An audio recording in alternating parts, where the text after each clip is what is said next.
الله والله والله والله الله والله. الحمد لله وكفى وسلام على عباده الذين اصطفى أما بعد أعوذ بالله من الشيطان الرجيم بسم الله الرحمن الرحيم والله لا يحب الفساد سبحان ربك رب العزة عما يصفون وسلام على المرسلين والحمد لله رب العالمين. اللهم صل على سيدنا محمد وعلى آل سيدنا محمد وبارك وسلم. اللهم صل على سيدنا محمد وعلى آل سيدنا محمد وبارك وسلم. اللهم صل على سيدنا محمد وعلى آل سيدنا محمد وبارك وسلم. ازدواجی جھگڑوں میں اب تک یہ عنوان رہا کہ بیوی کی کن غلطیوں کی وجہ سے میاں بیوی کے درمیان لڑائی ہوتی ہے، جھگڑے ہوتے ہیں. عورت کو چاہیے کہ وہ گھر میں زندہ دل بن کر رہے. جب خاوند آئے تو خندہ پیشانی سے اس کا استقبال کرے، اس کا دل باغ باغ ہو جائے. کھانے کے وقت دسترخوان پر اپنے خاوند کے ساتھ دلچسپ باتیں کرے. جب ذہن میں بے فکری ہوتی ہے تو دال میں بھی قورمے کا مزہ آتا ہے. تو بیوی اپنی شیریں زبانی سے اپنے خاوند کے غم کو ختم کر دے. اس کے جتنے بھی کام ہوں ان کو اپنے ہاتھوں سے کرے اور اس کو سعادت سمجھے.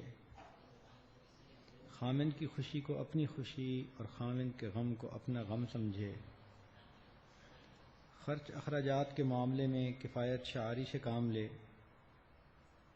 برے وقت کے لیے کچھ نہ کچھ رقم ہمیشہ الگ رکھنے کی کوشش کرے. اگر کبھی خاوند کو کوئی ضرورت ہو اور واقعی وہ ٹینس کنڈیشن میں ہے تو اس وقت وہ رقم اس کو پیش کر سکتی ہیں اور اس کے دل میں اپنے لیے جگہ بنا سکتی ہیں. ویسے بھی اس جمع شدہ رقم میں سے خاوند کے کبھی کپڑے سی کر دے دیے، سلوا کر دے دیے، اس کو کبھی گھڑی تحفہ لے کر دے دی. حدیث پاک میں ہے تہادو تہابو، ہدیہ دو محبت بڑھے گی. اب یہ ہمیشہ خاوند کی ذمہ داری نہیں ہوتی کہ وہ ہدیہ دے. هل جزاء الاحسان الا الاحسان. خاوند کی اس جمع شدہ رقم میں سے کبھی بیوی بھی اس کو کوئی پرسنل چیز لے کر دے تو خاوند کی خوشی میں اضافہ ہوتا ہے. اصول یاد رکھیں کہ پہلے خاوند کو کھلائیں پھر خود کھائیں، پہلے اسے پلائیں پھر خود پئیں، اور جس بات میں خاوند کی دلچسپی نہ ہو اسے بالکل ہی چھوڑ دیں. ایسی کبھی بھی نوبت نہ آنے دیں کہ تم ادھر منہ کر لو ہم منہ ادھر کر لیں گے.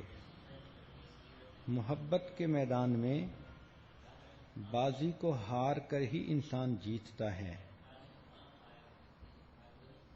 کبھی بھی شوہر کے ساتھ بد اعتمادی اور بے اطمینانی کا اظہار نہ کریں. جو عورت اپنا دل بھی سنوارتی ہے، جسم بھی سنوارتی ہے، وہ ہمیشہ اپنے خاوند کی پسندیدہ بنتی ہے.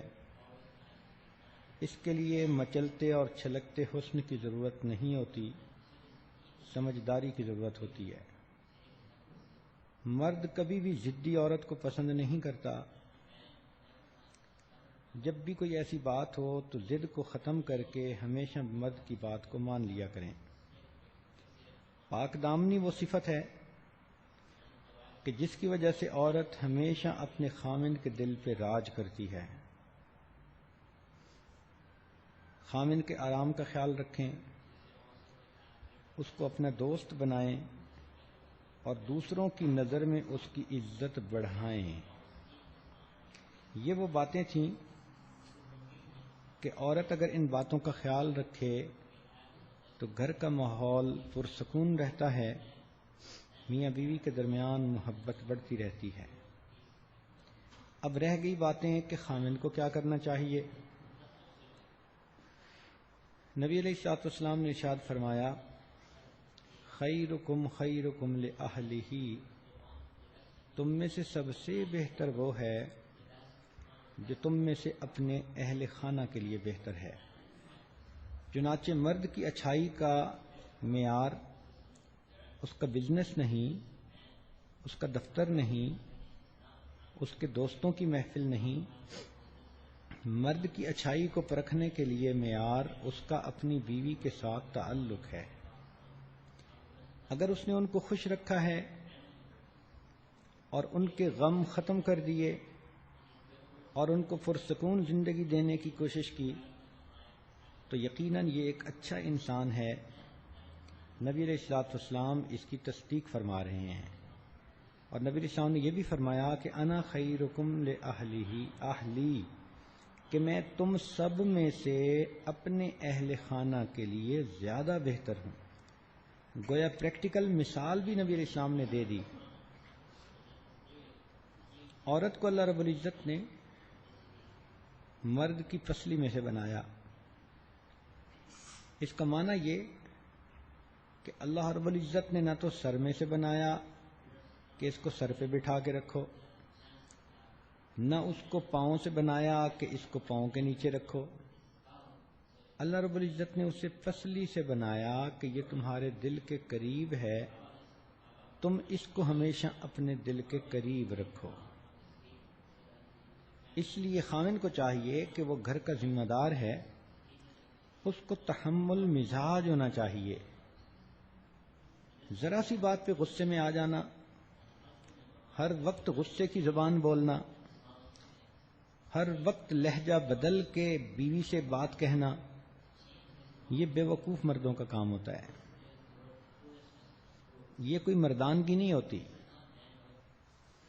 یہ تو وہی والی بات ہوئی کہ جیسے کسی نے کہا جی مجھے اپنے سے چھوٹوں پہ بڑا غصہ آتا ہے۔ جی ہاں، ذرا بڑے کے ساتھ غصہ کر کے دکھائیں نا، تمہاری طبیعت ٹھیک کر دیں۔ تو کمزوروں پہ غصہ آنا یہ کوئی اچھی علامت نہیں ہوتی۔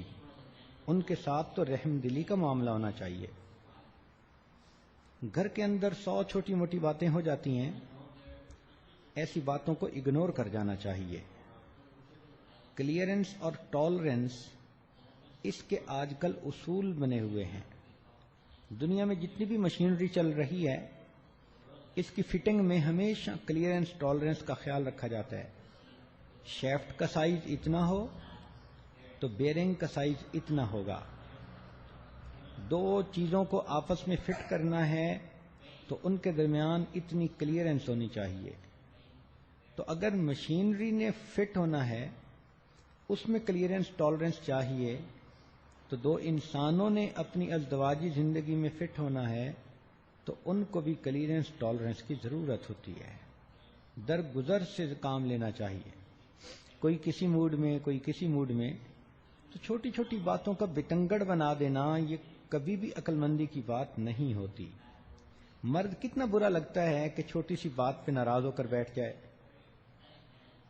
اس لیے کہنے والے نے کہا to run a big show one should have a big heart, کہ بڑا شو دکھانے کے لیے پھر دل بھی بڑا کرنا پڑتا ہے۔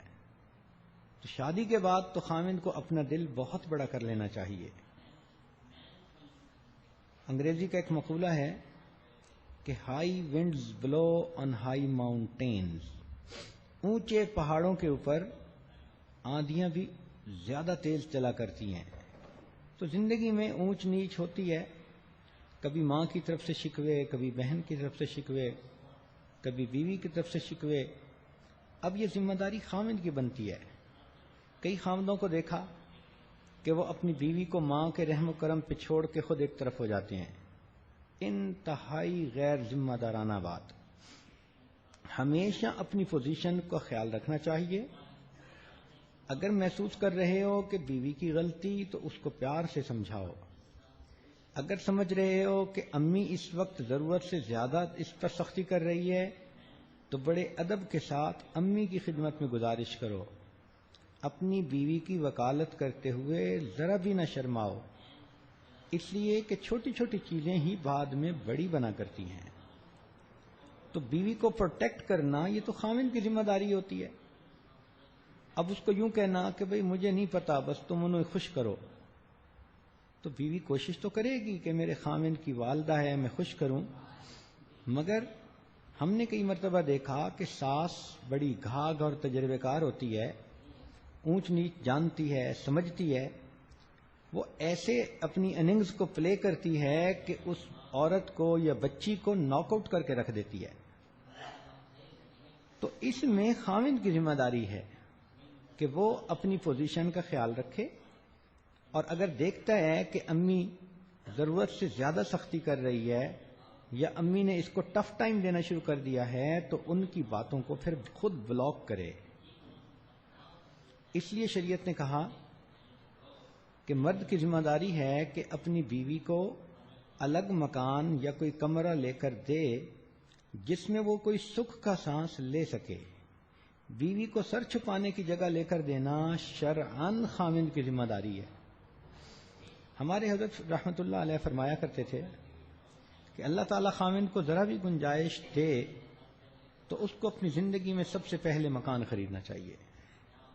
بلکہ یہاں تک فرماتے تھے لا ایمان لمن لا مکان لہ، کہ جس کا مکان نہیں اس کا ایمان ہی نہیں. تو ایک دن اس عاجز نے عرض کیا کہ حضرت یہ اتنی بڑی بات جو آپ فرماتے ہیں اس کا بیک گراؤنڈ کیا ہے؟ حضرت نے فرمایا کہ دیکھو، اگر کسی خاوند نے اپنا گھر نہیں خریدا اور اس کی بیوی کرائے کے مکان میں رہ رہی ہے اور اللہ نہ کرے کہ خاوند کی وفات ہو جائے، ایکسیڈنٹ ہو جائے، تو کرایہ دار تو اس عورت کو یہاں نہیں رہنے دیں گے، وہ کہاں سے کرایہ دے؟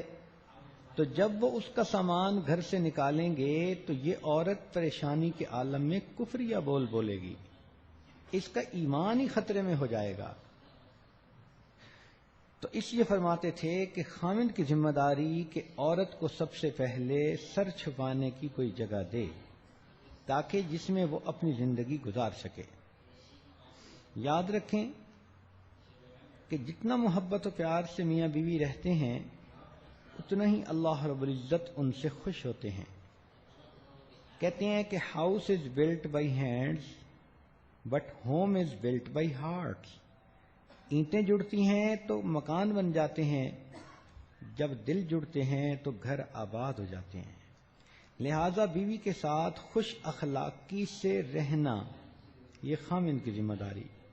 اور خوش اخلاقی اس کو نہیں کہتے کہ چھوٹی چھوٹی باتوں کے اوپر انسان ڈانٹ ڈپٹ کرتا پھرے، غصے ہوتا پھرے، ٹیوریاں دیکھتا پھرے، بولنا چھوڑ دے. یہ چیزیں میاں بیوی کے درمیان ہونا انتہائی برا ہوتا ہے. یاد رکھیں کہ جو خاوند پیار کے ذریعے اپنی بیوی کا دل نہ جیت سکا وہ تلوار کے ذریعے بھی بیوی کا دل نہیں جیت سکتا. یہ سمجھنا کہ میں ڈانٹ ڈپٹ سے سب سیدھا کر دوں گا یہ ہرگز ٹھیک نہیں ہوتا. ہم نے دیکھا ہے کہ ڈانٹ ڈپٹ سے الٹا کام بگڑتا ہے. بیوی سہم جائے گی، بیوی چپ ہو جائے گی، لیکن بیوی بھی اپنے خاوند کے خلاف گوریلا جنگ لڑنا شروع کر دے گی. تو کیا فائدہ؟ اس لیے محبت و پیار ہی ازدواجی زندگی کے لیے بہترین عمل ہے. چنانچہ نبی علیہ الصلوۃ والسلام کی عادت مبارکہ تھی جب بھی گھر تشریف لاتے تھے مسکراتے ہوئے آتے تھے اور اپنے اہل خانہ کو سلام کیا کرتے تھے. مسکراتے ہوئے آنا اور گھر والوں کو سلام کرنا یہ ابتدا ہے اچھے ماحول کی. جب خاوند مسکراتا ہوا آئے گا تو یقیناً بیوی بھی مسکرائے گی اور دونوں محبت و پیار سے رہیں گے. ایک مرتبہ میرے پاس ایک میاں بیوی کا معاملہ آیا. شادی کو 3 سال گزر چکے تھے. دونوں لکھے پڑھے, اچھی فیملی کے بچے, دونوں وید تھے, نیک بھی تھے. وہ کہنے لگے جی کہ ہم اس نتیجے پر پہنچے ہیں کہ ہمارا گزارا نہیں ہو سکتا. کیوں نہیں ہو سکتا؟ کہنے لگے اس لیے کہ بس ہماری طبیعتیں نہیں ملتی, ہم آپس میں ہر وقت آرگومنٹس کرتے رہتے ہیں. کوئی دن زندگی کا ایسا نہیں کہ ہماری آپس میں بحث نہ ہوئی ہو. ہم تنگ آ چکے ہیں اور ہم نے بڑے ٹھنڈے دل و دماغ سے سوچا ہے کہ ابھی تو عمریں دونوں کی ایسی ہیں کہ کوئی نہ کوئی دوسری صورت بھی بن جائے گی, تو کیوں ہم اپنی زندگیاں برباد کریں. ہم اپنے ماں باپ کو بتانا چاہتے تھے, اس سے پہلے ہم نے آپ کو بتانا مناسب سمجھا چونکہ آپ ہماری تربیت کے ذمہ دار. میں نے ان سے چند منٹ بات کی اور فگر آؤٹ کر لیا کہ مسئلہ کیا ہے. ان دنوں کچھ کاروبار کی پوزیشن اچھی نہیں تھی, تو خاوند کے 1-2 جو معاملات تھے وہ پھنس گئے, پیمنٹس رک گئیں, تو وہ بہت ٹینس ہوتا تھا. اس لیے جب دفتر سے گھر آتا تھا تو بہت سنجیدہ. بیوی کھانا پکا کے 1-2 گھنٹے سے انتظار میں بھوکی بیٹھی ہے کہ خاوند آئے گا, میں مل کے کھانا کھاؤں گی. جب وہ خاوند کا چہرہ دیکھتی کہ اتنا سیریس, تو نتیجہ وہ یہ نکالتی کہ شاید میں اپنے خاوند کو پسند ہی نہیں. اور جب وہ یہ سوچتی کہ میں اپنے میاں کو پسند ہی نہیں تو اسے غصہ آتا, کیونکہ وہ خوبصورت بھی تھی, نیک بھی تھی, تعلیم یافتہ بھی تھی, اچھے گھرانے کی تھی اور اس کی فرسٹ کزن بھی تھی. وہ کہتی تھی میرے اندر کیا کمی ہے جو یہ خاوند میری طرف پیار سے نہیں دیکھتا. چنانچہ بیوی بھی چڑ جاتی, خاوند ویسے سیریس ہوتا اور دونوں کے درمیان پھر ایک دوسرے کے ساتھ خوب بحث مباحثہ ہونے لگ جاتا. میں نے ان کو کہا کہ دیکھیں آپ لوگ اپنا یہ فیصلہ 6 مہینے کے لیے روک لیں, ڈیفر کر دیں, اور میں آپ لوگوں کو ایک کام ذمہ لگاتا ہوں, وہ آپ نے کام کرنے ہیں. پھر 6 مہینے کے بعد آپ ایویلیویٹ کرنا کہ ہم آپس میں اکٹھے رہ سکتے ہیں یا نہیں رہ سکتے. ان کا ٹھیک ہے. چنانچہ میں نے خاوند کو کہا کہ جب آپ نے گھر آنا ہے تو نبی علیہ الصلوۃ والسلام کی سنت پر بھی عمل کرنا ہے کہ مسکراتے چہرے کے ساتھ آؤ اور اپنے اہل خانہ کو سلام کرو. تم نے اس سنت کو چھوڑا اور اس کی بے برکتی سے تمہارے گھر سے خوشیاں روٹھ گئیں. جب آپ آیا کرو تو بزنس کی پریشانیاں دفتر میں لاک اپ کر کے آیا کرو. بیوی کا قصور نہیں ہے کہ تمہارا بزنس نہیں چل رہا. جب آؤ تو وہ بیچاری 1-2 گھنٹے سے انتظار میں ہے, تو چہرے کے اوپر خوشی ہو, کھلا ہوا چہرہ ہو, انسان کے محبت کے جو ہے نا وہ آثار چھلک رہے ہوں. تو ویسے تو بڑی سنتوں کا خیال کرتے ہو, تو اس سنت کا خیال کیوں نہیں کرتے؟ جب اس نوجوان کو یہ بات سمجھائی تو وہ کہنے لگا جی میں اس سنت پر ضرور عمل کروں گا. میں نے کہا بیوی کو کہ اب آپ نے ایک عمل کرنا ہے کہ جب خاوند آئے تو آپ نے ہمیشہ دروازے پہ آ کر استقبال کرنا ہے اور خاوند کو مسکرا کر دیکھنا ہے. اس نے کہا ٹھیک. میں نے کہا یہ بات تو تھی جو میں نے آپ کو سنت کے مطابق بتائی. اب اس سچویشن میں جب آپ دونوں کی طبیعتیں اتنی ایک دوسرے سے دور ہو چکی ہیں, اب میں خاوند کو ایک عمل اور بتاتا ہوں اور وہ اسے ڈیوٹی سمجھ کے کرنا پڑے گا. اس نے کہا جی. میں نے کہا کہ آپ جب بھی گھر آئیں تو میاں بیوی ہی تو گھر میں رہتے ہیں اور تو کوئی ہے نہیں, تو آپ مسکراتے چہرے کے ساتھ آئیں گے اور جب گھر میں آ جائیں تو آپ اپنی بیوی کو مسکراتا دیکھ کر اس کا بوسہ لیں. اب یہ لفظ سن کے خاوند تھوڑا حیران ہو کے میری طرف دیکھنے لگا. میں نے کہا تمہاری اپنی ہی بیوی ہے, حیران کیوں ہو رہے ہو؟ اب وہ حیران کہ حضرت کیا کہہ رہے ہیں؟ میں نے کہا کہ تمہیں نفلوں پہ اتنا ثواب نہیں ملنا جتنا اس بوسے پہ ثواب ملنا ہے. خیر جب میں نے اسے زور دے کے بات کی تو اس نے بجھے دل کے ساتھ کہہ دیا جی بہت اچھا. میں نے اس کو خوب ٹائٹ کیا کہ اگر تم نے یہ عمل نہ کیا تو اس کا مطلب کہ تم اس گھر کو آباد کرنے کے لیے کوشش ہی نہیں کر رہے، سارے ذمہ دار آپ ہوں گے. وہ کہنے لگا نہیں جی میں انشاءاللہ اس پر عمل کروں گا.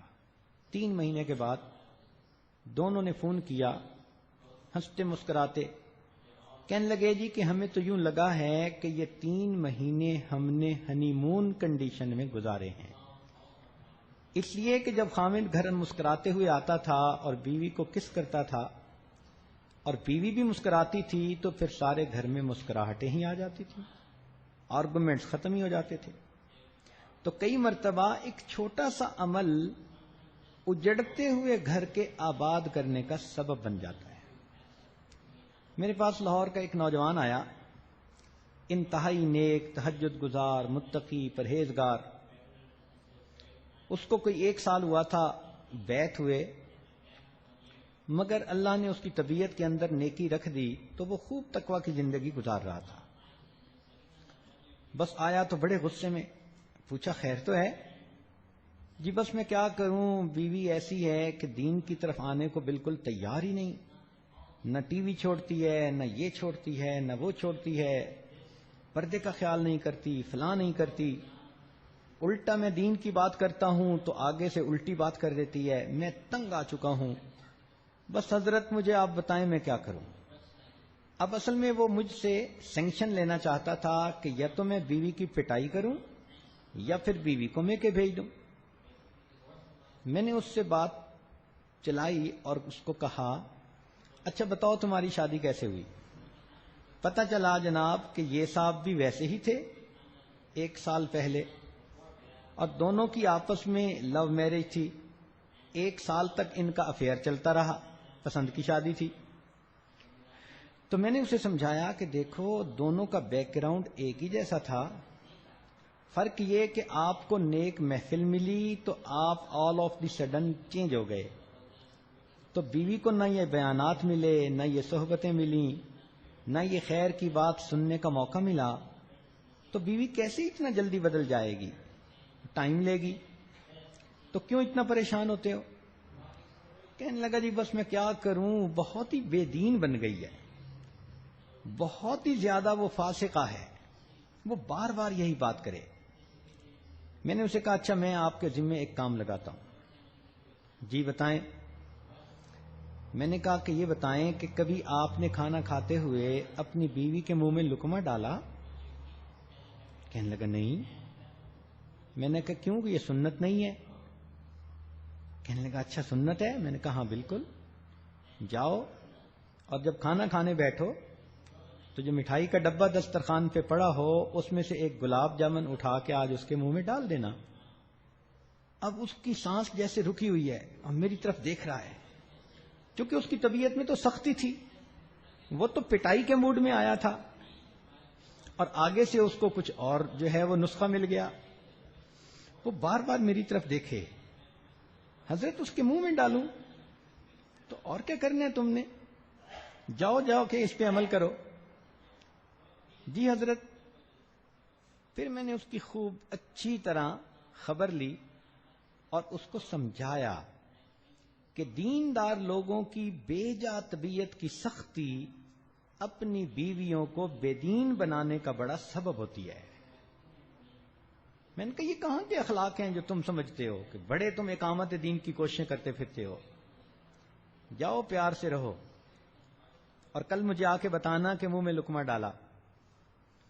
کہنے لگا کہ ٹھیک. اگلے دن آیا، اب چہرے پر تھوڑی مسکراہٹ تھی. پوچھا بھائی کیا ہوا؟ کہنے لگا حضرت دسترخوان لگا، پہلے تو میں کھانا ہی الگ کھا لیتا تھا، میں پاس بیٹھا کھانا کھانے لگا، کھانے کے دوران میں نے وہ گلاب جامن اٹھایا اور بیوی کے منہ کی طرف جو کیا تو بیوی حیران. میں نے اسے کہا کہ میں آپ کے منہ میں گلاب جامن رکھنا چاہ رہا ہوں. کہنے لگے خیر. اس نے لے لیا، لیکن یکدم اس کی کنڈیشن بدل گئی. وہ مجھے کہنے لگی اینی تم نے یہ کہاں سے سیکھا؟ میں نے کہا کہ مجھے آج پتا چلا کہ یہ سنت ہے. وہ کہنے لگی اچھا سنت اتنی اچھی ہوتی ہے. چنانچہ اس نے پھر مجھ سے دین کی باتیں خود پوچھنی شروع کر دیں اور دسترخوان سے اٹھ کر اس بچی نے خود اس نماز کو پڑھا جو وقت کی تھی. اب خاوند کی اتنی سی محبت دینے پر وہ بچی دین کے قریب آ گئی اور چند مہینوں کے اندر وہ باقاعدہ شرعی پردہ کرنے والی تہجد گزار بچی بن گئی. تو خاوند اگر محبت و پیار کے ساتھ رہے تو بیوی کیوں نہیں اس کی وجہ سے اپنی زندگی کو بدلے؟ درمیان میں کوئی نہ کوئی مسئلہ ہوتا ہے. یہ بھی دیکھا ہے نیک دیندار لوگوں میں کہ اکثر و بیشتر ان کے گھروں میں آپس میں محبت و پیار ہوتا ہے. یہ دین دلوں کو جوڑتا ہے. اللہ تعالیٰ فرماتے ہیں ان الذین آمنوا وعملوا الصالحات سیجعل لهم الرحمن ودا، کہ جو لوگ ایمان لا کر نیک اعمال کریں گے اللہ ان کے دلوں میں محبتیں بھر دیں گے. اس لیے میں نوجوان بچوں کو سمجھاتا ہوں کہ اگر تم پرسکون زندگی گزارنا چاہتے ہو تو گھر میں دین کا ماحول پیدا کر لو. دینی ماحول کی وجہ سے دلوں میں محبتیں پیدا ہو جائیں گی. ایک نوجوان آئے، کہنے لگے جی کیا کریں، ہم میاں بیوی کی بنتی نہیں. کیوں؟ کہتے ہیں بس دل ہمارے ایک دوسرے سے بہت کھٹے ہو گئے. میں نے کہا تم دلوں پہ ایلفی استعمال کرو. اب وہ مجھے دیکھنے لگا، کہتے جی ایلفی استعمال کریں؟ میں نے کہا ہاں، ایلفی چیزوں کو جوڑ نہیں دیتی، لکڑی کو لوہے سے جوڑ دیتی ہے، پلاسٹک کو وہ لکڑی سے جوڑ دیتی ہے، تو دو چیزوں کو جوڑ دیتی ہے. تو ایلفی دلوں کو بھی جوڑ دیتی ہے. کہنے لگا حضرت ایلفی استعمال کریں؟ میں نے کہا ہاں، اس شریعت کا دوسرا نام ایلفی بھی ہے. تم جاؤ گھر میں دین والی زندگی گزارنا شروع کرو، اللہ تعالیٰ میاں بیوی کے دلوں کو اس طرح جوڑیں گے جیسے ایلفی دو چیزوں کو ایک دوسرے سے جوڑ دیتی ہے. اور واقعی جو محبتیں، جو پیار دیندار جوڑے آپس میں جو ہے تجربہ کرتے ہیں، وہ فسق و فجور میں زندگی گزارنے والوں کو اس کا کیا پتا. لیکن کبھی کبھی ایسا ہوتا ہے کہ بعض دیندار نوجوانوں میں طبیعت کی سختی آ جاتی ہے. یہ خشک ملا، توبہ توبہ، ایسا عجیب حال ہوتا ہے کہ بس ہر وقت روب چلا رہے ہوتے ہیں. ان کو لہجہ بدل کے بات کرنے کی عادت ہو جاتی ہے. یہ نارمل موڈ میں بات ہی نہیں کرتے اور بات بات پہ آیت پڑھتے ہیں الرجال قوامون علی النساء. بھائی اللہ رب العزت نے مرد کو گھر میں بڑا بنایا، مقام دیا، مگر اس کا یہ مطلب تو نہیں کہ بس تم اب ڈنڈا ہی چلانا سیکھو. تم اپنی پوزیشن کا خیال رکھو اور یہ دیکھو کہ نبی علیہ السلام نے کیا فرمایا. نبی علیہ السلام نے ارشاد فرمایا خیرکم خیرکم لأہلہ، تم میں سے سب سے بہتر وہ ہے جو تم میں سے اہل خانہ کے لیے بہتر ہے. چنانچہ سیدنا عمر خطاب رضی اللہ عنہ کے پاس ابی بن کعب رضی اللہ عنہ بھی تشریف فرما تھے. ایک خاتون آئی اور آ کر کہنے لگی امیر المومنین میرا خاوند بہت نیک ہے، ساری رات تہجد پڑھتا رہتا ہے اور سارا دن روزہ رکھتا ہے. اور یہ کہہ کے خاموش ہو گئی. عمر رضی اللہ عنہ بڑے حیران کہ اے خاتون تو کیا کہنے آئی ہے. اس نے پھر یہی بات دہرائی، میرا خاوند بہت نیک ہے، ساری رات تہجد میں گزار دیتا ہے اور سارا دن روزہ رکھتا ہے. اس پر ابی بن کعب رضی اللہ عنہ بولے اور کہنے لگے امیر المومنین اس عورت نے اپنے خاوند کی بڑے اچھے الفاظ میں شکایت کی ہے. کیسے شکایت کی؟ کہ امیر المومنین جب وہ ساری رات تہجد پڑھتا رہے گا اور سارا دن روزہ رکھے گا تو پھر بیوی کو وقت کب دے گا؟ تو یہ کہنے آئی ہے کہ میرا خاوند نیک تو ہے، مجھے وقت نہیں دیتا. تو عمر رضی اللہ عنہ بڑے حیران ہوئے. چنانچہ انہوں نے خاوند کو بلایا تو اس نے کہا کہ ہاں میں مجاہدہ کرتا ہوں، یہ کرتا ہوں، وہ کرتا ہوں. چنانچہ انہوں نے فرمایا کہ دیکھو شرعاً تمہارے اوپر ضروری ہے کہ تم اپنی بیوی کے ساتھ وقت گزارو، ہنسی خوشی اس کے ساتھ رہو اور کم از کم ہر 3 دن کے بعد اپنی بیوی کے ساتھ ہم بستری کرو. تو خیر وہ میاں بیوی تو چلے گئے. تو عمر لانو نے پوچھا ابی ابن کعب لانو سے کہ آپ نے یہ کنڈیشن کیوں لگائی کہ ہر 3 دن کے بعد بیوی سے ملاپ کرو؟ انہوں نے کہا کہ دیکھیں اللہ رب العزت نے مرد کو زیادہ سے زیادہ 4 شادیوں کی اجازت دی. تو اگر 4 شادیاں بھی کسی کی ہوں تو 3 دن کے بعد پھر بیوی کا دن تو آتا ہے نا. تو میں نے اسے کہا کہ تم زیادہ سے زیادہ 3 دن عبادت کر سکتے ہو. 3 دن کے بعد 1 دن رات تمہاری بیوی کا حق ہے، تمہیں گزارنا پڑے گا. تو دیکھو شریعت بھی انسان کو کیا خوبصورت باتیں بتاتی ہے. نبی علیہ الصلوۃ والسلام اپنے اہل خانہ کے ساتھ بہت محبت پیار سے رہتے تھے، ان سے ان کی دل لگی کی باتیں کرتے تھے. آپ سوچئے نبی علیہ السلام کے دل میں جہنم کا کیا نظارہ ہوگا جو آنکھوں سے دیکھا انہوں نے. اللہ رب العزت کی خشیت اور خوف کا کیا عالم ہوگا. نبی علیہ السلام نے فرمایا کہ لوگوں میں تم سے سب سے زیادہ اپنے اللہ سے ڈرنے والا ہوں. وہ اللہ کے پیارے حبیب صلی اللہ علیہ وسلم جنہوں نے جہنم کو آنکھوں سے دیکھا، جو اللہ کی عظمتوں سے واقف تھے، ان کے دل پہ کس قدر اللہ کی عظمت کا معاملہ رہتا ہوگا. لیکن وہ اللہ کے پیارے حبیب صلی اللہ علیہ وسلم جب اپنی بیوی کے پاس تشریف لاتے تھے تو ان سے دل لگی کی باتیں فرماتے تھے. چنانچہ عائشہ صدیقہ رضی اللہ تعالیٰ عنہا کو نبی علیہ السلام نے 9 عورتوں کی کہانی سنائی کہ کنویں پر پانی بھرنے کے لیے 9 عورتیں اکٹھی ہوئیں. ایک نے کہا کہ تم بالکل آج کھری کھری بات سنا دو. تو ایک نے کہا کہ میرا خاوند ایسا ہے ایسا ہے ایسا ہے. دوسری نے کہا میرا خاوند ایسا. تیسری نے کہا ایسا. اب دیکھو اللہ کے پیارے حبیب صلی اللہ علیہ وسلم اپنی بیوی کو ان عورتوں کی کہانی سنا رہے ہیں اور فرمایا کہ اس میں سے ایک عورت ام زرع تھی. اس نے ابو زرع کے بارے میں کہا کہ وہ تو اتنا مجھے محبت سے رکھتا ہے، اس نے مجھے اتنا کھلاتا ہے، اس نے مجھے سونے سے لاد دیا، اتنی محبت دی. یہ باتیں سنا کر نبی السلام نے فرمایا عائشہ ابو زرع ام زرع سے جتنی محبت کرتا تھا میں اس سے زیادہ تم سے محبت کرتا ہوں. اب بتائیں خامد اگر ایسی بات اپنی بیوی سے کرے گا تو اس کی تو زندگی میں خوشیاں آ جائیں گی، اس کو تو اپنا گھر بستا نظر آ جائے گا. چنانچہ ایک مرتبہ عید کا دن تھا، باہر کچھ حبشی لوگ نوجوان دوڑ رہے تھے، کھیل رہے تھے. تو نبی علیہ الصلوۃ والسلام نے عائشہ صدیقہ رضی اللہ عنہا سے فرمایا کہ عائشہ کیا آپ یہ کھیل دیکھنا چاہو گی؟ اے اللہ کے نبی جی دیکھنا چاہوں گی. تو آپ صلی اللہ علیہ وسلم اس طرح کھڑے ہو گئے کہ عائشہ صدیقہ رضی اللہ تعالیٰ عنہ کو اپنی اوٹ میں لے لیا اور آپ کے بازو پر عائشہ صدیقہ رضی اللہ تعالیٰ عنہ نے اپنی ٹھوڑی رکھی اور اس طرح وہ کھیل دیکھنے لگی. نبی علیہ السلام تھوڑی دیر کے بعد پوچھتے کہ تم دیکھ رہی ہو، بس کریں؟ نہیں اور دیکھنا چاہتی ہوں. 2-3 مرتبہ ایسا ہوا.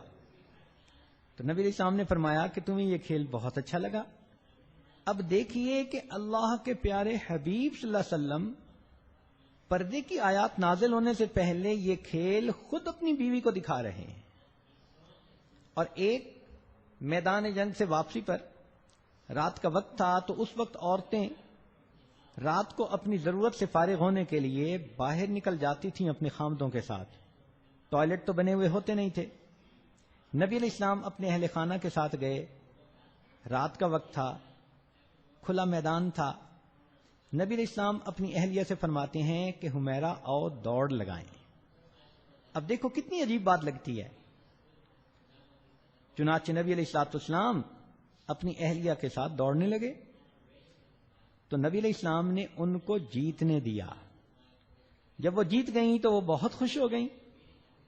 نبی علیہ السلام خاموش ہو گئے. اندازہ لگائیے کہ بیوی کو خوش کرنے کے لیے اگر اللہ کے حبیب اس دوڑ میں تھوڑی دیر کے لیے پیچھے رہ سکتے ہیں تو کیا عام خاوند اپنی بیوی کے لیے خاموش بھی نہیں ہو سکتا؟ کچھ عرصے کے بعد دوبارہ پھر اسی قسم کی صورتحال ہوئی. نبی علیہ السلام نے فرمایا عائشہ دوڑیں. پھر جب دوڑ لگائی اب اللہ کے نبی آگے بڑھ گئے اور مسکرا کے فرمایا حمیرہ تل کا بتل کا، پہلے تم جیت گئی تھی اب میں جیت گیا، میں نے تمہارا حساب برابر کر دیا. تو دیکھو بیوی کی دل لگی کے لیے ایسی باتیں.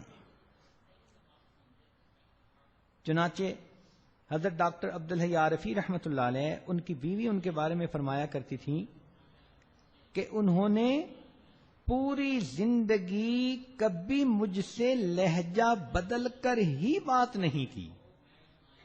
کیا حسن معاشرت ہے، کیا حسن اخلاق ہے. فرماتی ہیں کہ ناراض ہونا، غصے ہونا تو بڑی دور کی بات، انہوں نے میرے ساتھ کبھی لہجہ بدل کر ہی بات نہیں کی، ہمیشہ ایک محبت پیار کے لہجے میں بات کرتے تھے. جب یہ نوجوان کنوارے ہوتے ہیں اس وقت ان کی سب سے بڑی تمنا شادی ہو جائے، بیوی مل جائے. جہاں ایک دوسرے کے پاس بیٹھتے ہیں کہتے ہیں جی نو لائف وداؤٹ وائف. اس وقت ان کو بیوی کی اتنی انتظار ہوتی ہے، ہر وقت وہی سوچیں، ہر وقت وہی باتیں، وہی ہنسی مذاق نوجوانوں کا. اس وقت کہتے ہیں پتہ نہیں یہ کیا نعمت ہے، اللہ مجھے جلدی دے دے. چنانچہ ایک نوجوان کہنے لگا کہ مجھے تو موت سے محبت ہی اسی لیے ہے کہ وہ آتی ہے آتا نہیں ہے.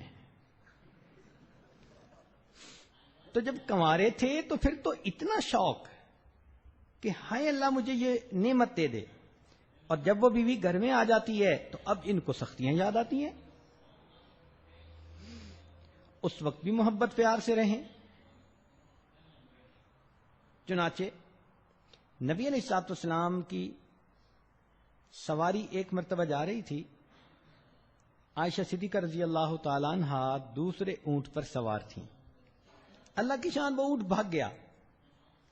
تو نبی علیہ السلام نے جب دیکھا کہ وہ اونٹ بھاگ رہا ہے تو فرمایا واہ روسا ہو، ہائے میری دلہن. اب اندازہ لگائیے کہ اللہ کے پیارے حبیب صلی اللہ علیہ وسلم، اور وہ شادی کا دن نہیں تھا، سالوں گزر گئے تھے شادی کو. اس وقت جب عائشہ صدیقہ رضی اللہ عنہا کا اونٹ بھاگا تیزی کے ساتھ تو نبی علیہ السلام دیکھ کر فرماتے ہیں ہائے واہ عروسا ہو، ہائے میری دلہن. تو جب خاوند اس طرح بیوی کے ساتھ پیار کرے تو بیوی کیوں نہیں گھر کو آباد کرے گی. چنانچہ ایک مرتبہ انجشہ رضی اللہ تعالیٰ عنہ ایک صحابی ہیں، وہ خواتین کے اونٹوں کو مہار پکڑ کے چل رہے تھے. تو انہوں نے ذرا تیز چلنا شروع کر دیا، ان کے پیچھے اونٹوں نے بھی بھاگنا شروع کر دیا. تو نبی علیہ الصلوۃ والسلام نے جب دیکھا کہ اونٹ تیزی سے بھاگ رہے ہیں تو انجشہ رضی اللہ عنہ کو فرمایا کہ اونٹوں کو آہستہ چلاؤ، اس کے اوپر ہماری شیشیاں سوار ہیں. شیشیوں کا لفظ کیا بتاتا ہے کہ گلاس کی بنی ہوئی کوئی چیز، کہ جس طرح گلاس کی بنی ہوئی چیز کو ذرا ڈیلیکیٹ ہونے کی وجہ سے پیار سے ہینڈل کرنا چاہیے، تو اللہ کے پیارے حبیب صلی اللہ علیہ وسلم نے یہ لفظ استعمال کیا. آپ سوچئے کہ جو اللہ کے پیارے محبوب صلی اللہ علیہ وسلم اونٹ کو تیز چلا کر بھی ان کو تکلیف نہیں دینا چاہتے، وہ اپنی بیویوں کو کتنا خوش رکھتے ہوں گے. اور آج کل کے خاوند تو دل جلاتے ہیں. شادی ہوئی اور بس کئی لوگ تو ایسے ہوتے ہیں کہ جو خود فسق و فجور میں پڑ جاتے ہیں، غیر عورتوں کی طرف متوجہ ہو جاتے ہیں. میاں بیوی کے جھگڑوں کی 75% جو ریزنز ہیں ان میں سے ایک ریزن کہ شادی کے بعد نوجوان مرد غیر لڑکیوں کے ساتھ انوالو ہو جاتے ہیں اور اپنی بیویوں کو اگنور کرتے ہیں. گھر وقت نہیں دیتے، گھر ٹائم نہیں دیتے، گھر آتے ہیں تو ان کو نیند آئی ہوئی ہوتی ہے، بیوی سے بات کرنے کی فرصت نہیں ہوتی، وہ بات بھی کرتی ہے تو 2 لفظوں میں جواب دے دیتے ہیں. کہیں بیٹھے ہوتے ہیں، بیوی فون کرتی ہے تو اچھا تم مجھے کام نہیں کرنے دے رہی، اور کام کیا ہوتا ہے؟ بیٹھے میسج کر رہے ہوتے ہیں. یہ کس قدر ظلم ہے کہ جس بچی کو یہ نکاح کے بعد اپنے گھر لائے جن محبتوں کی وہ حقدار تھی، اب انہوں نے وہ محبتیں غیر لڑکی کے لیے استعمال کرنی شروع کر دی۔ اب پیٹ بھرا بندہ آئے، اس کے سامنے بریانی بھی رکھ دو تو اس کا جی نہیں چاہتا بریانی کو ہاتھ لگانے کو۔ ان کا یہی حال ہوتا ہے کہ باہر فون کر کے باتیں کر کے آئی مس یو، ایسے اپنی محبتوں کے جذبے پورے کر کے آتے ہیں کہ گھر آتے ہیں تو بیوی بریانی کی طرح بھی ہو تو پھر ان کا دیکھنے کو بھی دل نہیں کرتا۔ جھگڑوں کی بنیادی وجہ۔ تو نوجوانوں کو چاہیے کہ وہ اپنی ذمہ داریوں کو دیکھیں، گھر میں آ کر ان کا دل نہ دکھائیں بلکہ درگزر سے کام لیں۔ شریعت نے یہ کہا ہے کہ بیوی کا چونکہ خامند کے ساتھ پیار کا تعلق ہے، محبت کا تعلق ہے، اب اس محبت میں کئی مرتبہ بیوی میں ناز بھی آ جاتا ہے، تو اعتدال کے ساتھ بیوی کے ناز کو بھی برداشت کر لینا چاہیے۔ اعتدال کے ساتھ بیوی کے ناز کو بھی برداشت کر لینا چاہیے اور اس پر صبر کر لینا چاہیے۔ چنانچہ نبی علیہ الصلوۃ والسلام اللہ رب العزت کے پیارے محبوب صلی اللہ علیہ وسلم میں ایک مرتبہ ان میں اور عائشہ صدیقہ رضی اللہ تعالی عنہا میں کوئی بات ہو گئی۔ ابھی یہ بات چل رہی تھی کہ ادھر سے صدیق اکبر رضی اللہ تعالیٰ عنہ تشریف لے آئے۔ نبی علیہ السلام نے فرمایا ابو بکر تم اچھے وقت پہ آئے، آؤ ہم تمہیں کہتے ہیں تم ہمارے درمیان ایک بات کا فیصلہ کرو۔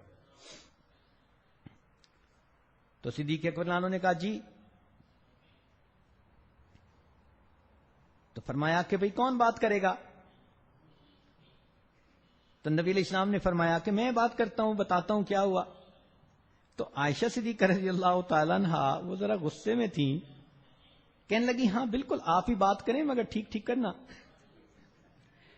اب ابو بکر صدیق رضی اللہ عنہ نے جب یہ لفظ سنا نا کہ ہاں بات بالکل آپ ہی فرمائیں ٹھیک ٹھیک کرنا، تو انہوں نے عائشہ صدیق رضی اللہ عنہا کے ایک زور کا تھپڑ لگایا، کہنے لگے تجھے تیری ماں روئے، کیا اللہ کے پیارے حبیب صلی اللہ علیہ وسلم ٹھیک بات نہیں کریں گے؟ اب جب تھپڑ لگا، بیٹی تھی تو جلدی سے نبی علیہ السلام کے پیچھے چھپی کہ دوسرا نہ پڑ جائے۔ تو نبی علیہ السلام نے فرمایا ابو بکر ہم نے آپ کو فیصلے کے لیے بھیجا تھا، بلایا تھا، یہ تو نہیں کہا تھا کہ آپ مارنا ہی شروع کر دیں، آپ جائیں ہم اپنا معاملہ خود سمیٹ لیں گے۔ چنانچہ صدیق اکبر عنہ وہاں سے چلے گئے۔ جیسے ہی وہ گئے تو عائشہ صدیقہ عنہا پیٹھ کے پیچھے سے دوسری طرف آئیں۔ نبی علیہ السلام نے مسکرا کر دیکھا، فرمایا دیکھا دوسرے تھپڑ سے تمہیں میں نہیں بچایا ہے نا۔ اب اتنی سی بات پہ پھر محبت پیار کی زندگی۔ تو معلوم ہوا کہ بیویوں کے ساتھ تحمل مزاجی کے ساتھ رہنا چاہیے اور اعتدال کے ساتھ ان کے ناز اور نخرے کو بھی برداشت کر لینا چاہیے۔ اب ساس کو یہ چیز بری لگتی ہے، مگر وہ ذرا اپنی زندگی کے پاسٹ پہ نظر دوڑائے نا کہ جب وہ بہو تھی تو وہ کتنے ناز کیا کرتی تھی، اب چونکہ بوڑھی ہو گئی اب اس کو یہ چیزیں اچھی نہیں لگتی۔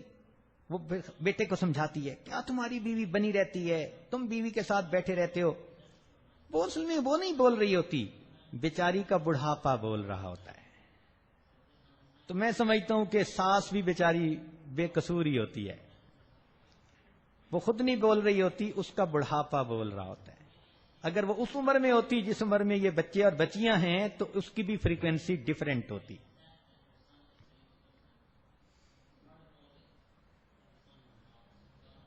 سید حضرت اکبر رحمۃ اللہ علیہ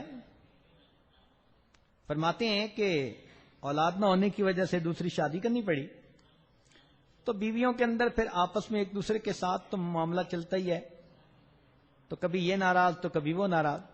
فرماتے ہیں کئی مرتبہ ایسا ہوتا کہ میں اپنے ایک گھر جاتا تو وہ کنڈی لگی ہوتی، وہ کھولتی نہیں تھی، تو فرماتے ہیں کہ دروازے پہ ہی مصلی بچھا کر میں نوافل تہجد کے پڑھ لیتا تھا اور واپس آ جایا کرتا تھا۔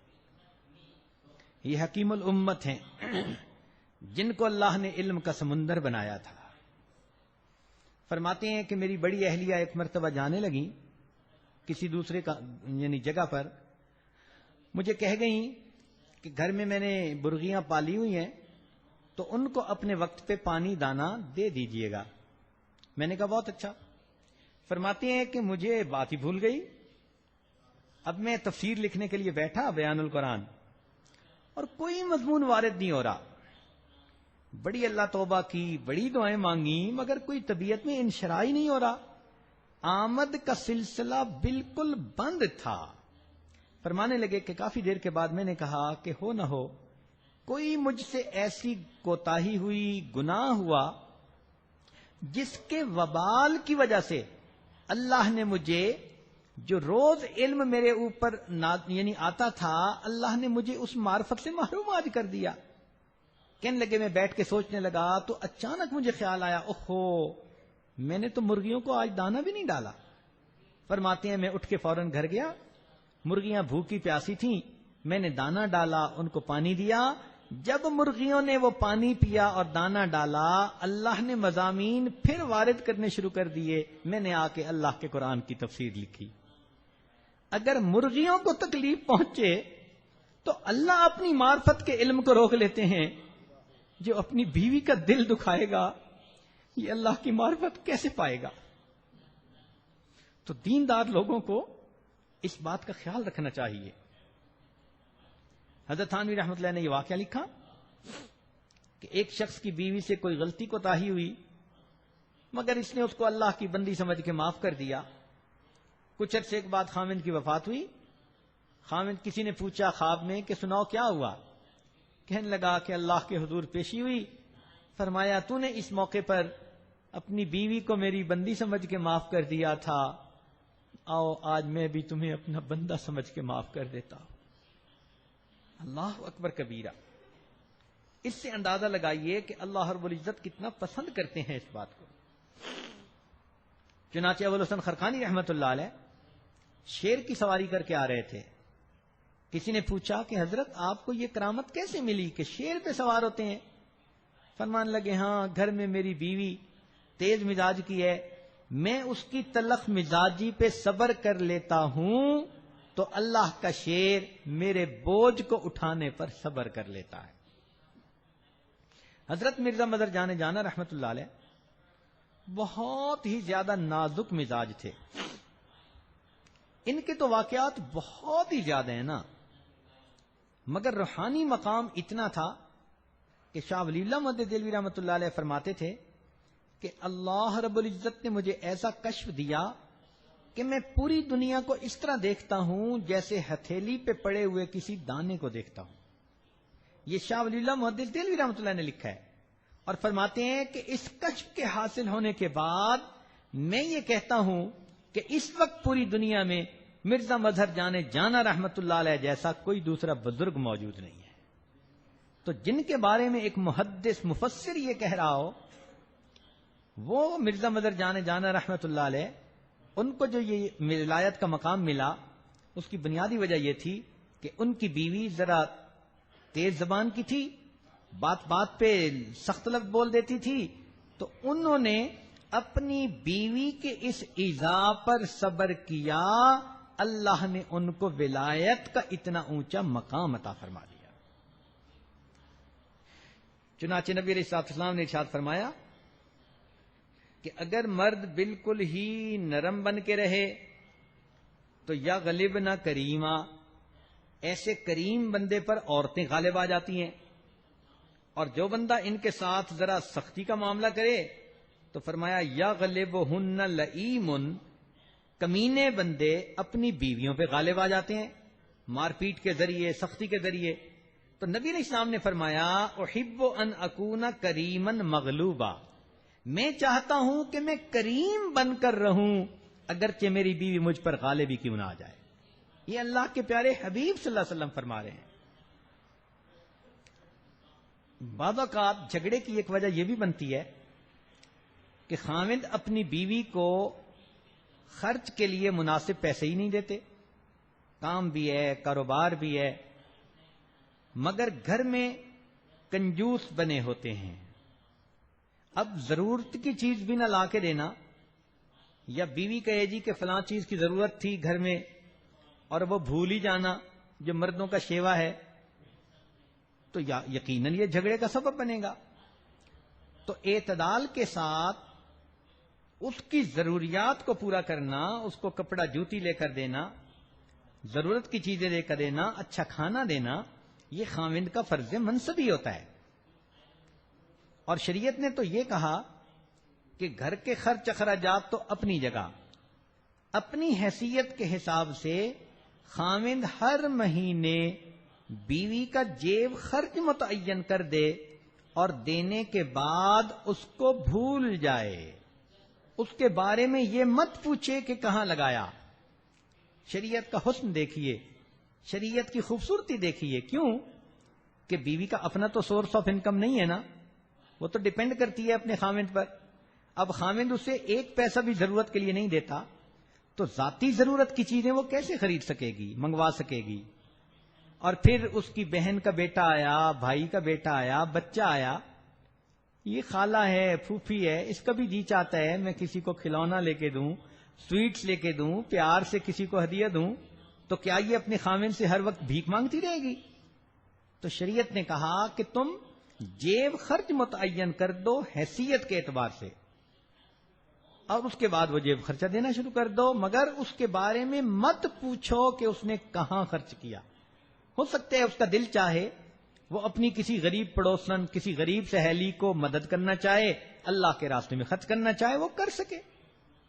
تو شریعت کہتی ہے کہ بیویوں کے خرچ اعتدال کے ساتھ ان کو دینا ضروری ہوتا ہے. چنانچہ خاوندوں کو چاہیے کہ اپنی بیویوں کا ماہانہ متعین کریں. چند دن ہوئے ایک بزنس مین کے پاس بیٹھے ہوئے تھے، تو کوئی بات کرتے کرتے وہ کہنے لگا حضرت بیوی بہت مہنگی ہوتی ہے. مجھے حیرانی ہوئی اس کی بات سن کے کہ اس بندے کو اللہ نے اتنا دیا کہ میرے خیال میں یہ اگر چاہے تو ہر مہینے لاکھوں خرچ کر سکتا ہے، مگر اس کی مینٹیلٹی دیکھیں، کہنے لگے جی بیوی بہت مہنگی ہوتی ہے. پیسے کی محبت کا یہ حال. ایک جھگڑے کی وجہ یہ بھی بنتی ہے کہ جب شادی ہو جاتی ہے تو خاوند اپنی بیوی کو اپنے ماں باپ سے بھی کئی دفعہ ملنے کی اجازت نہیں دیتے. بس جی کام ہے، بس مصروف ہیں. کبھی غصے سے روک لیتے ہیں، کبھی محبت سے. ایک صاحب تھے، حافظ صاحب، 9 سال سے اپنی بیوی کو اپنے ماں باپ سے نہیں ملنے دیا. خود رہتے تھے ایمریٹس میں اور اس کے ماں باپ تھے انڈیا میں. اب وہ بچی عالمہ بھی ہے اور عاملہ بھی ہے، تقیہ بھی ہے، نقیہ بھی ہے، بہت اچھی عبادت گزار بچی، مگر دل سے اتنی دکھی. اور خامد بھی دیندار حافظ صاحب. بیوی جب بھی کہتی میرا بڑا جی چاہتا ہے میں ممی کے پاس جاؤں، بس کیا کروں میرا تمہارے بغیر گزارا نہیں ہوتا. مجھے اندازہ ہوا تو میں نے ان کو کہا کہ حافظ صاحب 9 سال گزر گئے، بیٹی ہے اس کا جی چاہتا ہے کہ میں ماں باپ کو ملوں تو آپ جانے دیں. مجھے کہنے لگے حضرت کیا کروں مجھے نیند ہی نہیں آتی اس کے بغیر. میں نے کہا بہت اچھا تمہیں نیند نہیں آتی، اب آپ اپنی جاب سے 1 مہینے کی چھٹی لو اور خود بھی اس کے ساتھ جاؤ اور 1 مہینہ وہیں پر رہو. اب حافظ صاحب کی ذرا آنکھیں کھلی. چنانچہ جب اس نے دیکھا کہ حضرت صاحب سیریس ہیں، اب اس نے واقعی 1 ہفتے کی چھٹی لی اور اپنی بیوی کو لے کر گیا اور جا کر اپنی بیوی کو والدین سے ملا کر لایا، جبکہ اس 9 سال میں وہ 2 درجن دفعہ جا کر اپنے ماں باپ کو مل کے آیا ہوا تھا. تو اپنے ماں باپ کو ملنے کے لیے وقت ہے، اس وقت تمہیں نیند کیسے آ جاتی ہے بھائی؟ تو یہ بے وقوفیاں ہوتی ہیں کہ اپنے محرم رشتہ داروں سے، بھائی سے، بہن سے، ماں سے، باپ سے، اب ان سے بھی اس کو ملنے نہ دینا. کوئی جانور پالا ہوا ہے گھر میں ہم نے، اس کو انسان سمجھیے اور اس کی ضرورتوں کو محسوس کیجیے. یہ خاوند کی ذمہ داری ہوتی ہے. اور یاد رکھیں شریعت کہتی ہے کہ شادی سے پہلے خاوند کی 1 ماں اور 1 باپ، اور شادی کے بعد اب ساس اور سسر اس کے لیے ماں اور باپ کا حکم رکھتے ہیں. تو اگر یہ اس کو اس کے ماں باپ سے نہیں ملنے دے رہا تو گویا اپنے ماں باپ سے نہیں ملنے دے رہا. پھر شادی کی ایک بڑی وجہ، شادی کے جھگڑوں میں بڑھاپا ہوتا ہے. یہ ایک عجیب زندگی کا سٹیج ہوتا ہے جس میں طبیعتوں کے اندر بہت زیادہ سختی آ جاتی ہے اور حساس طبیعتیں ہو جاتی ہیں. چنانچہ عورت بوڑھی ہو یا مرد بوڑھی ہو، ذرا سی بات پہ وہ ناراض ہو جاتے ہیں. ہم نے بعض بوڑھوں کو دیکھا کہ وہ بیٹھے ہوا کو گالیاں نکال رہے ہوتے ہیں. طبیعت ایسی حساس ہو گئی. ہمارے حضرت رحمۃ اللہ فرماتے تھے کہ ایک بوڑھا ڈاکٹر کے پاس گیا. کہتے ڈاکٹر صاحب میری بینائی کمزور ہو گئی. ان کا بڑھاپا ہے. ڈاکٹر صاحب مجھے اونچا سنتا ہے. ان کا بڑھاپا ہے. ڈاکٹر صاحب میرے دانت بھی گر گئے 3-4. بڑھاپا ہے. ڈاکٹر صاحب مجھے کھانا بھی ہضم نہیں ہوتا. ان کا بڑھاپا ہے. جب ڈاکٹر نے کہا بڑھاپا ہے تو بوڑھے میاں کو غصہ آیا. کہنے لگا یہ کیا ہر بات پہ بڑھاپا ہے بڑھاپا ہے. ڈاکٹر صاحب نے کہا بڑے میاں یہ بھی بڑھاپا ہے. تو بڑھاپے میں بندے کی طبیعت ایسی ہو جاتی ہے. اور اکثر یہ لڑائیاں میاں بیوی کی اس عمر میں جب ان کو ایک دوسرے کی بایولوجیکلی ضرورت کم ہوتی ہے، سیکشولی ایک دوسرے کی ضرورت نہیں رہتی، تو ان کے یہ جھگڑے بہت بڑھ جاتے ہیں.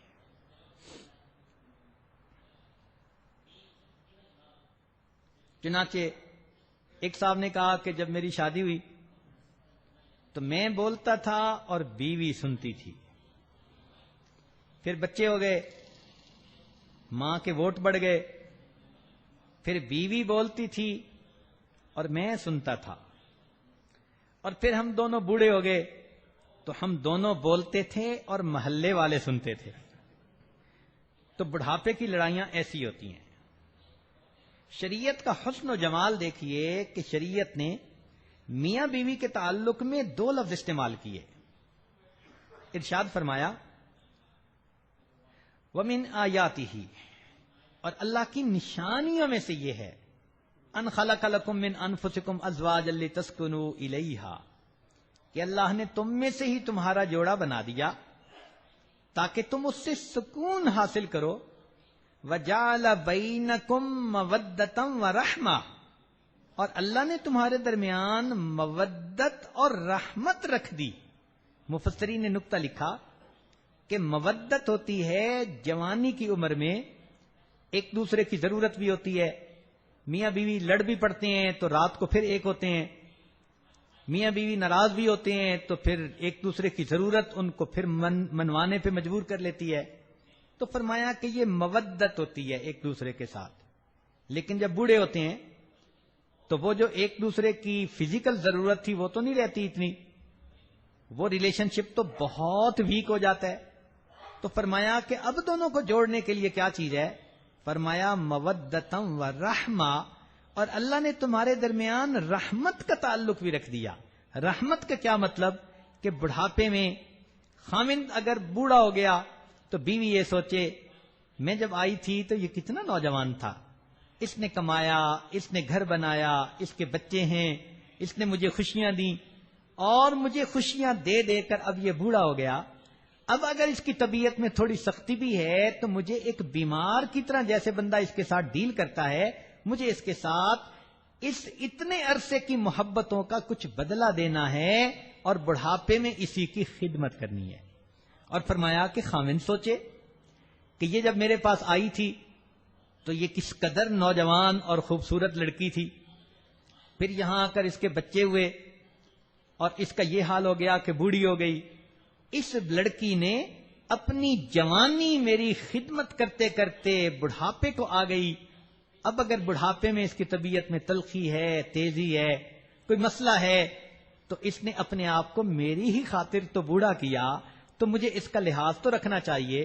لہذا بڑھاپے میں جو جوانی کے اتنے سال دونوں نے ایک دوسرے کے محبتیں دیں، فرمایا تم اس کا لحاظ کرتے ہوئے ایک دوسرے کے ساتھ خیال رکھنا، اس کو رحمت کہتے ہیں. تو بڑھاپے میں اگر رحمت کا خیال رکھیں اور کہیں کہ جی ہاں اتنی اچھی زندگی گزاری ہے، اب بڑھاپا تو ہمیں ایک دوسرے کے ساتھ اچھا ہی گزارنا چاہیے، تو یقیناً دلوں میں ایک دوسرے کے خلاف نفرتیں ختم ہو جائیں گی. یہ بڑھاپے کی نفرتیں اتنی ہوتی ہیں، توبہ توبہ. میرے خیال میں اگر خامد کو کہنا کہ تمہارے ہاتھ میں گولی ہو تو کس کو مارو گے؟ کہے گا بیوی کو. اور بیوی سے پوچھو تمہارے ہاتھ میں گولی ہو کس کو مارے گی؟ کہے گی خامد کو. ایسی نفرتیں ہوتی ہیں ایک دوسرے سے. ایک جگہ مجھے جانے کا موقع ملا. بوڑھے میاں بڑے انڈسٹریلسٹ تھے اپنے زمانے میں اور بڑے ویل ٹو ڈو تھے, بڑی کوٹھی میں رہتے تھے, گھر میں رہتے تھے, مگر جوانی میں تو دین کی طرف اتنا نہیں تھے, تو بڑھاپے میں تھوڑا دین کی طرف بھی آ گئے. میاں بیوی دونوں نے نمازیں بھی شروع کر دیں, مگر بیوی تو وہ بھی امیر خامد کی بیوی تھی اور فسق و فجور میں میاں بیوی دونوں رہنے والے تھے. اس نے جوانی میں خوب ٹف ٹائم دیا تھا اپنے خامد کو, حتیٰ کہ اب میاں بیوی دونوں بوڑھے ہو گئے. اب وہ ملنے کے لیے آئے تو کوئی بات چلی تو درمیان میں کہیں جنت کا تذکرہ آ گیا.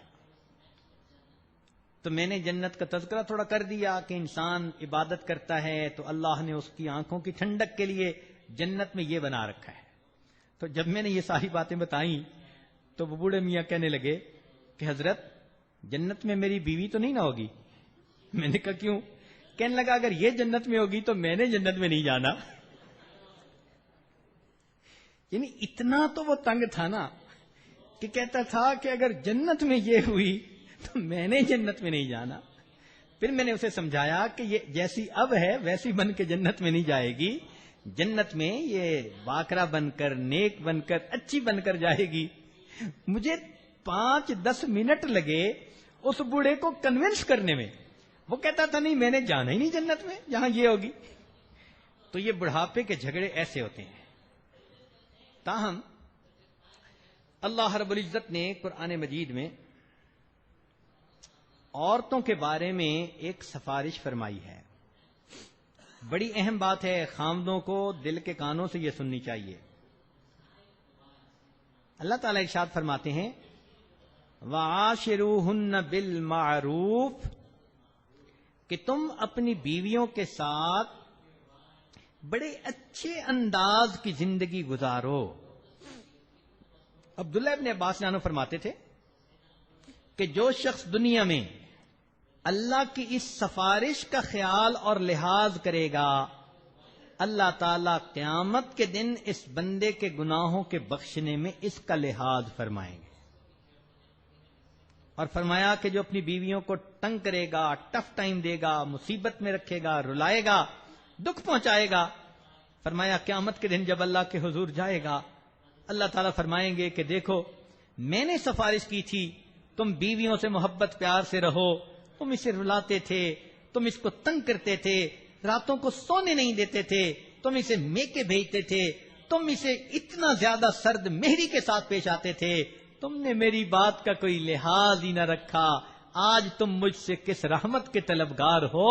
ایسے بندے کو اللہ الٹا جہنم کے اندر لٹکا دیں گے. تو سوچنے کی بات ہے. آج اگر بیوی کا باپ آئی جی ہو پولیس میں اور وہ فون کر دے کہ بھئی میری بیٹی کے ساتھ ٹھیک رہنا, تو نوجوان کانپ رہے ہوتے ہیں کہ یار اگر بیوی نے شکایت کر دی تو اس کے ابو تو میرے لیے مصیبت کر دیں گے. ایک پولیس کا بندہ, ایک دنیا کا حاکم, اگر اس کی بات نہ مانی جائے تو وہ کیا کچھ کر دیتا ہے. ہم اگر خدا کی بات نہیں مانیں گے تو پھر سوچیں اللہ کو کتنا جلال آئے گا. یاد رکھیے جو بلا وجہ اپنی بیویوں کو تنگ کرتے ہیں, ہمارے بزرگوں نے فرمایا کہ جیسے شیر غصے کے عالم میں ہوتا ہے اللہ تعالیٰ اس خامد کے اوپر اس طرح غصہ فرماتے ہیں. اللہ کے پیارے حبیب صلی اللہ علیہ وسلم جب اس دنیا سے جانے لگے تو آپ کی مبارک زبان سے جو آخری بات عائشہ صدیقہ رضی اللہ عنہا فرماتی ہیں, میں نے کان لگا کے سنی کہ نبی علیہ السلام فرما رہے تھے التوحید التوحید وما ملکت ایمانکم, کہ توحید پر جمے رہنا اور جو تمہارے ماتحت ہیں اپنی بیویوں کے بارے میں اللہ سے ڈرتے رہنا.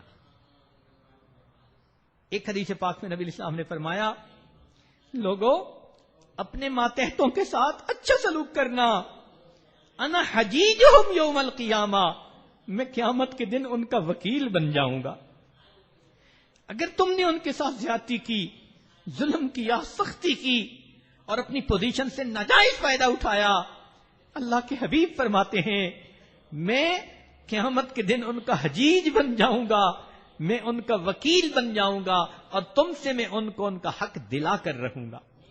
اب سوچئے جب اللہ کے حبیب وکیل بن جائیں گے، ہمیں اللہ کے حبیب کی شفاعت کیسے نصیب ہوگی؟ آج وقت ہے اپنی غلطی کوتاہیوں سے معافی مانگنے کا۔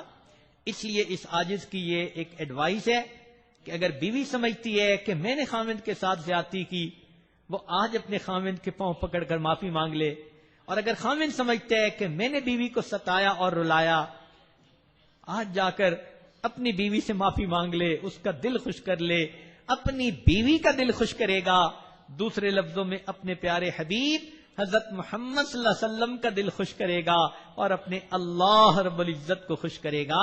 اللہ رب العزت ہمیں حقیقت حال کو سمجھنے کی توفیق عطا فرمائے۔ نبی علیہ السلام اپنے گھر میں کتنی محبت سے رہتے تھے۔ آخری بات سن لیجئے، آپ صلی اللہ علیہ وسلم گھر میں تشریف لاتے ہیں، عائشہ صدیقہ رضی اللہ تعالیٰ عنہا پانی پی رہی ہیں پیالے میں، نبی علیہ السلام نے دور سے دیکھا، فرمایا حمیرہ لبیک یا رسول اللہ، اے اللہ کے نبی حکم فرمائیے، حمیرہ میرے لیے کچھ پانی بچا دینا۔ سوچنے کی بات ہے کہ برکتیں تو اللہ کے پیارے حبیب میں تھیں، آپ برکتوں والی ذات تھے، آپ اپنی بیوی کا بچا ہوا پانی کیوں پینا چاہتے تھے؟ اصل میں محبت اظہار مانگتی ہے، اظہار کے بغیر وہ رہ نہیں سکتی۔ نبی علیہ السلام حکم دیتے ٹھنڈا پانی آپ کو کہیں سے بھی پیش کر دیا جاتا، مگر بیوی کا بچا ہوا پانی محبت کے اظہار کے لیے آپ پینا چاہتے تھے۔ فرمایا حمیرہ پانی میرے لیے بچا دینا۔ آپ تشریف لائے، عائشہ صدیقہ رضی اللہ تعالی عنہا نے وہ پانی کا بچا ہوا پانی پیالہ آپ کے حوالے کر دیا، نبی علیہ السلام نے مبارک ہاتھوں میں لے لیا، اور اس کے بعد آپ پینے لگے تو آپ نے پیالے کو ایک جگہ پر روک کر پوچھا، حمیرہ تم نے کس جگہ اپنے لب لگا کر پانی پیا تھا؟ عائشہ صدیقہ رضی اللہ تعالی عنہا نے انگلی سے بتا دیا کہ اے اللہ کے پیارے حبیب میں نے پیالے کی اس جگہ سے پانی پیا تھا۔ نبی علیہ السلام نے پیالے کے رخ کو پھیرا اور عین اسی جگہ اپنے مبارک لب لگا کر پانی کو نوش فرمایا۔ جب خاوند اپنی بیوی کو اتنی محبتیں دے گا، اس کا دماغ خراب ہے کہ وہ اپنے گھر کو آباد نہیں کرے گی۔ یہ تو میاں کے اوپر منحصر ہوتا ہے، اگر بیوی کو محبتیں دے دیتا ہے گھر آباد ہوتا ہے، مس ہینڈل کر لیتا ہے گھر برباد ہو جاتا ہے۔ اللہ تعالی ہمیں سمجھ عطا فرمائے اور ازدواجی زندگی کے جھگڑوں سے اللہ بچائے، گھروں کے فساد سے اللہ ہمیں محفوظ فرمائے، اور ہمارے گھروں کو اللہ چھوٹی سی جنت کا ماحول عطا فرمائے۔ وآخر دعوانا ان الحمد للہ رب العالمین۔ تھوڑی دیر کے لیے مراقبہ کر لیجئے۔ لا الہ الا اللہ محمد الرسول اللہ، دعا کر لیجئے۔ سبحان ربی العلی الوہاب، اللہم صلی علی سیدنا محمد وعلی آل سیدنا محمد وبارک وسلم۔ ربنا ظلمنا انفسنا وان لم تغفر لنا وترحمنا لنکونن من الخاسرین۔ اے مالک ہم آپ کے بندے ہیں، خطا کار ہیں، گناہ گار ہیں، میرے مولا ہم نے آپ کے حقوق کے اندر بھی کمی کوتاہیاں کر لی، اور آپ کے بندوں کے حقوق میں بھی کوتاہیاں کر لی۔ آپ نے جنہیں خوش رکھنے کا حکم دیا، اللہ ہم نے ان کے دل دکھائے، ان کے ساتھ غصے کیے، میرے مولا ہمارے اس قصور کو معاف کر دیجئے، اللہ ہمیں معاف کر دیجئے۔ اللہ قیامت میں اگر ہمارا گریبان پکڑ لیا گیا ہمیں کون چھڑائے گا؟ اللہ کے حبیب فرماتے ہیں کہ میں ماتحت مظلوموں کا وکیل بنوں گا، ہمیں کہاں ٹھکانہ ہوگا؟ اے رب کریم رحمت فرما دیجئے، ہمیں سمجھ عطا فرما دیجئے۔ اللہ ہمیں گھر میں حسن معاشرت کے ساتھ زندگی گزارنے کی توفیق عطا فرمائیے۔ اللہ بیویوں کی طرف سے خاوندوں کے دل خوش کر دیجئے، خاوندوں کی طرف سے اللہ بیویوں کے دل خوش کر دیجئے، تاکہ دونوں اللہ کی رضا کے لیے ایک دوسرے کو معاف کر دیں اور آئندہ محبتوں پیار کی زندگی گزارنی شروع کر دیں۔ اللہ ہمارے گھروں سے اس لڑائی جھگڑے فساد کو ختم کر دیجئے، اور ہمیں محبت بھرے دینی ماحول میں زندگی گزارنے کی توفیق عطا فرما دیجئے۔ ربنا تقبل منا انک انت السمیع العلیم، تب علینا انک انت التواب الرحیم۔ صلی اللہ تعالی علی حبیبہ سیدنا محمد و آلہ و اصحابہ اجمعین برحمتک یا ارحم الراحمین.